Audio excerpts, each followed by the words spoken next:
تاریخ تھی 11 اپریل اور شہر تھا اسلام آباد کا۔ آج کا دن اتنا اہم تھا کیونکہ آج کشمالہ کی زندگی بدلنے جا رہی تھی، لیکن اپنی صبح کا آغاز کرتے ہوئے اسے اس بات کا علم نہیں تھا، کسی کو بھی نہیں ہوتا۔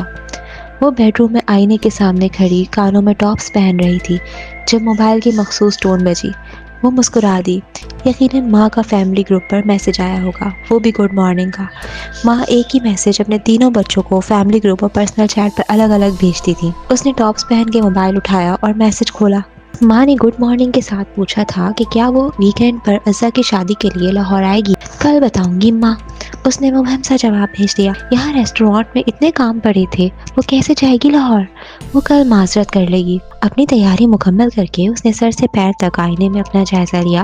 اس نے نیوی بلو لمبی قمیض کے ساتھ ہم رنگ دوپٹہ کندھے پر ڈال رکھا تھا، بین گلے سے گردن میں پہنا ننھا سا ڈائمنڈ لاکٹ جھلک رہا تھا، پیروں میں زرد ہائی ہیلز تھی، لمبے بھورے بال فرینچ جوڑے میں بندھے تھے، بیضوی چہرہ گلابی سفید سا تھا جیسا عموماً پٹھان لڑکیوں کا ہوتا ہے، اور آنکھیں سبز تھیں جن کے گرد لائنر لگا ہوا تھا جیسے سیاہ پیالے میں سبز پانی ہو۔ اس نے دائیں بائیں گردن گھما کے دیکھا، اسکن بے داغ تھی، کوئی ایک پمپل بھی نہ تھا۔ اس نے جوڑے سے 2 لٹیں نکالی اور انگلی سے رول کر کے چھوڑ دی۔ وہ چہرے کے دونوں اطراف میں ٹھہر گئی، اپنے عکس کو دیکھ کر وہ مسکرائی۔ وہ کام پر جانے کے لیے تیار تھی۔ ماں ہوتی سامنے تو کہتی کہ ان کی بیٹی حسن میں ان پر نہیں گئی، کہاں اپنے زمانے کی حسین ترین حورِ جہاں بیگم، اور کہاں ماں بینا اور کشمالہ۔ ایک تو ماں کی ججمنٹل آواز ہمیشہ ذہن کے پس منظر میں گونجتی تھی، چاہے سارے زمانہ کہے کہ ماہی، ماں بینا اور ماں کشمالہ جیسا کوئی حسین نہ تھا، ماں نے نہیں ماننا تھا۔ وہ ماں کو یاد کر کے زیر لب مسکراتی ہوئی کھڑکی تک آئی۔ کھڑکی میں 3 ننھے گملے رکھے ہوئے تھے، ان میں اسٹیپیلیا، بیگونیا اور ہیورتھیا اگے تھے۔ کشمالہ نے چہرہ ان کی سطح تک جھکا کے دیکھا، باقی دونوں کی نئی گروتھ نظر آ رہی تھی، مگر ہیورتھیا کے پتے بھورے ہو رہے تھے، شاید روشنی اس کے لیے تیز تھی۔ اس نے پودے کو ذرا پیچھے کر دیا۔ وہ باہر جانے کے لیے لاؤنج میں آئی، کونے میں رکھی ورک ٹیبل سے زرد رنگ کا ہینڈ بیگ اور لیپ ٹاپ اٹھایا، پھر بیرونی دروازے کی طرف بڑھی۔ تبھی نگاہ میں کچھ کھٹکا، کشمالہ کے قدم زنجیر ہوئے، گردن دھیرے سے دائیں جانے موڑی۔ دیوار گیر بک شیلف میں ایک موٹی سی کتاب کی جگہ خالی تھی۔ کشمالہ کی نگاہوں نے نیچے میز تک کا سفر کیا، وہاں ایک دبیز ڈکشنری رکھی تھی۔ یہ شیلف سے نیچے کیسے آئی؟ اس نے چونک کر ٹیرس کے دروازے کو دیکھا، وہ بند تھا، کھڑکیاں بھی اندر سے مقفل تھیں۔ اس نے یاد کرنے کی کوشش کی، رات کو جب میں گھر آئی تھی تب یہ کتاب اپنی جگہ پر تھی یا نہیں، مگر کچھ یاد نہ آیا۔ اس نے سر جھٹکا، خیر کوئی بات نہیں، سفورہ نے کہا تھا کہ وہ نئے گارڈ کے لیے کسی کو آج بھیج رہی ہے، گارڈ آ جائے گا تو یہ مسئلہ نہیں ہوگا۔ اسے ابھی اس معاملے کی فکر نہیں کرنی تھی، اسے اپنے نئے بزنس پلان پر فوکس کرنا تھا، اور اس بارے میں سوچتے ہی مالا کے لبوں پر ایک ایکسائٹمنٹ بھری مسکراہٹ بکھر گئی۔ وہ بیرونی زینے سے اترتی ہوئی نیچے آئی۔ وہ ماموں کے گھر کی بالائی منزل پر بطور پیئنگ گیسٹ رہتی تھی۔ ماموں ممانی اور ان کی فیملی نیچے رہتے تھے، دونوں کی ملاقات ہفتوں بعد ہوا کرتی تھی۔ باہر ہوا ٹھنڈی تھی اور آسمان پر سیاہ بادل تھے، آج خوب بارش برسنی تھی۔ کچن کے جالی دار دروازے سے ناشتے کی مہک پورچ تک آ رہی تھی۔ وہ دروازے پر رکی اور جالی سے اندر دیکھا، نسرین کام کرتی دکھائی دے رہی تھی۔ نسرین، کل میرے پورشن میں کوئی آیا تھا کیا؟ نہیں باجی، کوثر تو 2 دن سے چھٹی پر ہے، اس نے صفائی والی لڑکی کا نام لیا۔ مالا پورچ کی طرف بڑھ گئی، البتہ اس کی سوچتی نظروں نے گیٹ اور لان کا جائزہ ضرور لیا تھا۔ کون تھا جو اس کی غیر موجودگی میں اس کے پورشن میں آتا تھا؟ بلکہ نہیں، اسے ابھی اس بارے میں نہیں سوچنا تھا۔ آج اسے ظہیر کو اپنے نئے بزنس پلان کی پریزنٹیشن دینی تھی، اسے اپنی توانائی برقرار رکھنی تھی۔ ظہیر اس کا کلاس فیلو تھا، دونوں نے لاہور میں ایک ساتھ گریجویٹ کیا تھا، پھر ظہیر اسلام آباد واپس آ گیا۔ کشمالہ کے پاس آئیڈیاز تھے اور ہمیشہ ہی ہوتے تھے، اور ظہیر کے پاس سرمایہ تھا جو کشمالہ کے پاس نہیں تھا۔ ابا بچپن میں ہی کہیں اللہ کو پیارے ہو گئے تھے، سعودیہ میں جاب کرتے تھے، بچوں سے تعلق نہ ہونے کے برابر تھا۔ 4 سدہ میں ان کی زمینیں اور باغ تھے۔ ابا کی وفات کے بعد بھی ماں نے کبھی نوکری نہیں کی، صرف حساب کتاب کیے، زمینوں اور ٹھیکوں کے رجسٹر سنبھالے، لیکن اپنے تینوں بچوں کو ایک اچھی زندگی اور اعلیٰ تعلیم فراہم کی۔ ماہی آرکیٹیکٹ تھی، معید ڈاکٹر بن چکا تھا، اور کشمالہ کو ہمیشہ سے اپنا کام کرنے کا شوق تھا، لیکن 5 سال پہلے جب اس نے اپنا کام شروع کرنے کا سوچا تو اس کے پاس سرمایہ نہیں تھا۔ ان دنوں ماں کو بھی ماں بینا کی شادی کرنی تھی، گو کہ ماں ہی اس سے چھوٹی تھی، لیکن اس کی عباد سے منگنی برسوں سے طے تھی۔ عباد اس کی سکی خالہ کا بیٹا تھا۔ کشمالہ ان حالات میں ماں پر بوجھ نہیں ڈال سکتی تھی، سو اس کو ظہیر کی انویسٹمنٹ کی ضرورت تھی۔ یوں 5 برس پہلے ظہیر اور اس نے مل کر ایک بزنس کی بنیاد رکھی۔ ظہیر کی انویسٹمنٹ اور مالا کے آئیڈیاز اور محنت، اس وقت جو ناممکن لگتا تھا وہ 5 سال بعد شہر کے معروف اور ایلیٹ ریسٹورانٹس میں شمار ہونے لگا تھا۔ اوشن اور اوشن ریسٹورانٹ کے لیے اس نے 5 برس پہلے لاہور چھوڑ دیا تھا۔ ماں اس فیصلے سے خوش نہیں تھی، لیکن انہوں نے کبھی منع نہیں کیا، ہمیشہ ساتھ ہی دیا۔ موعد میڈیکل پڑھ رہا تھا اور ماں کے ساتھ ہوتا تھا، پھر ماہی اور عباد بھی اسی کالونی میں رہتے تھے۔ یوں ماں کو اس کی ضرورت نہ تھی۔ 1 سال پہلے عباد کی کینیڈا میں جاب لگ گئی تھی، پہلے وہ گیا اور پھر 6 ماہ پہلے ماہی بھی چلی گئی۔ ماں کے پاس صرف موعد تھا جو سرجری میں ٹریننگ کر رہا تھا۔ ایک احساس ہوتا تھا کہ ماں قدرے اکیلے ہو گئی ہوں گی۔ وہ سوچتی بھی تھی کہ ہر دوسرے ویکینڈ پر لاہور جایا کرے گی، لیکن لاہور جاتے جاتے اسے 1 ڈیڑھ ماہ گزر جایا کرتا تھا۔ اب وہ اوشن کے لیے ایک نئے بزنس پلان پر کام کر رہی تھی۔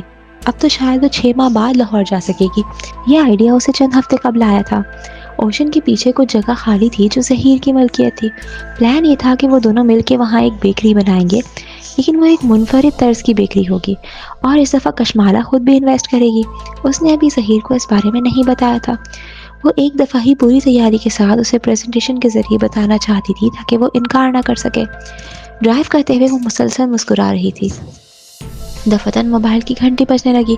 وہ جانتی تھی اس وقت کس کی ویڈیو کال آ سکتی ہے۔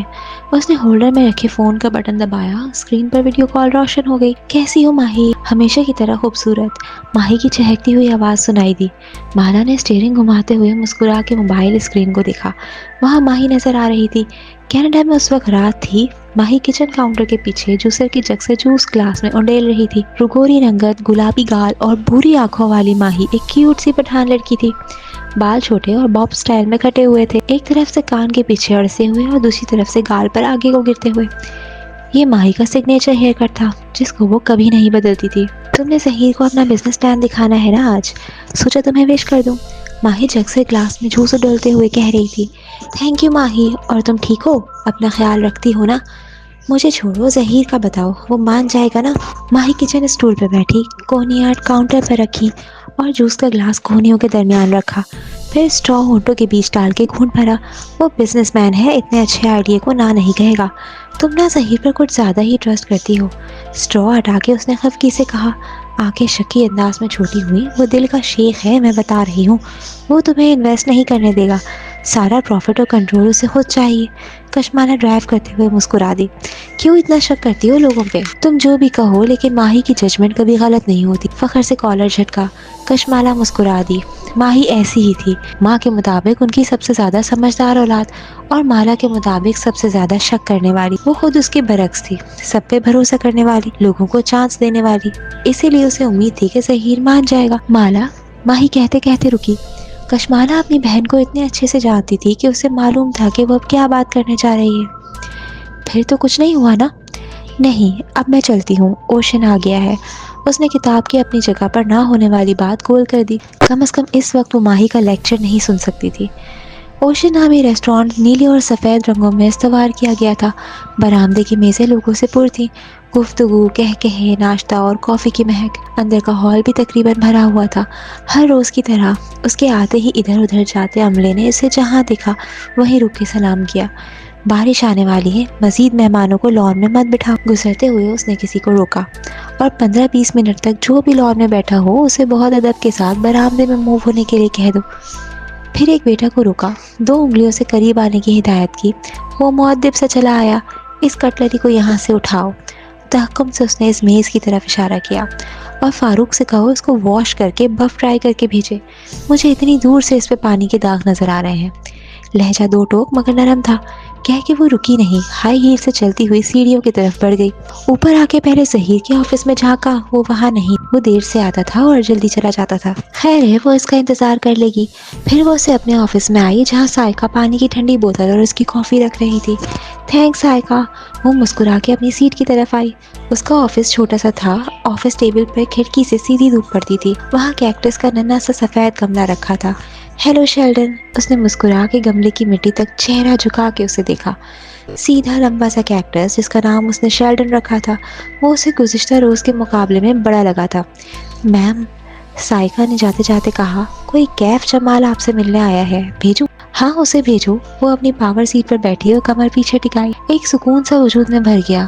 اس کا یہ آرام دہ آفس۔ گردن موڑ کے کھڑکی کو دیکھا جو اس کے بائیں طرف تھی۔ ریسٹورانٹ کا لان، پھول، پودے، کونے میں رکھے گھنے درخت۔ اوشن اس کی وہ جنت تھا جسے اس نے اپنے ہاتھوں سے بنایا تھا، اور اب وہ اس کو مزید پھیلانے جا رہی تھی۔ لیکن اسے پہلے سیکیورٹی گارڈ کا انٹرویو کرنا تھا۔